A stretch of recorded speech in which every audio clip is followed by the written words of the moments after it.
She married a stranger to save her father's company. She never expected he did break her heart for real. So this is it. But it didn't start this way. It started with a deal neither of them wanted. Her father's company was drowning in debt. His father's company held the lifeline. And the price of saving everything she loved was marrying a man she'd never spoken to. Their first date lasted 11 minutes. Neither one wanted to be there. Both were too proud to admit it hurt. She expected him to gloat about the arrangement. Instead, he just sat beside her in silence, and somehow, that was worse. It made him harder to hate.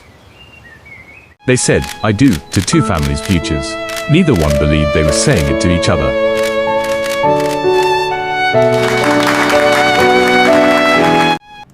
He never asked for her affection. He simply kept showing up in small, quiet ways: a warm cup, a closed window, a ride home in the rain. He couldn't cook. He burned the eggs twice. But he never stopped trying, and she never stopped noticing. I hope you like your eggs sunny side up. They look a little burnt to me.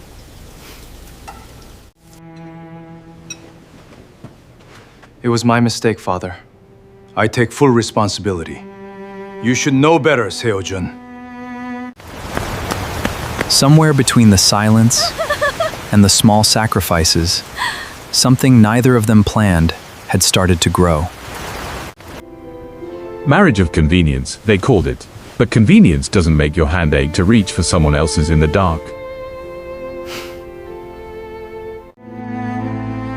But love was never part of her father's plan. To him, the marriage was simply a transaction with an expiration date. His father-in-law wanted a clean exit. His own heart wanted the opposite. And for the first time, Seo-jun didn't know which man he was supposed to be. He said nothing, not out of deceit, but because he was terrified that if she knew, she'd leave before he had the chance to make her stay. This was the moment from the beginning. She read every word twice, hoping she'd misunderstood. She hadn't. To everyone else, she was still just the price of a deal.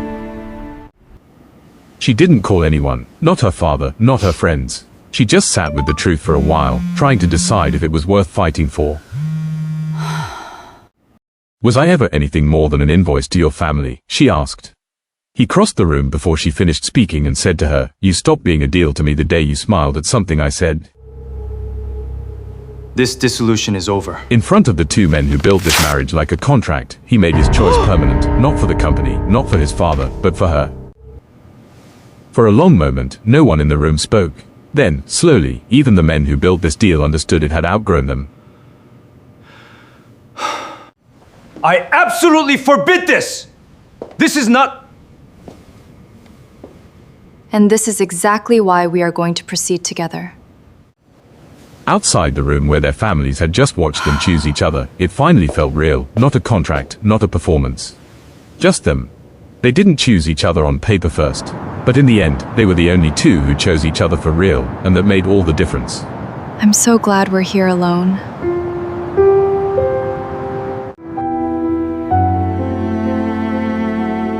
A contract can start a marriage. Only choice can make it a love story. Ask yourself honestly, how many relationships around you started as convenience, obligation, or pressure, and how many of them ever became real? Real love isn't the one that starts perfectly. It's the one both people choose to protect, even when no one is forcing them to anymore.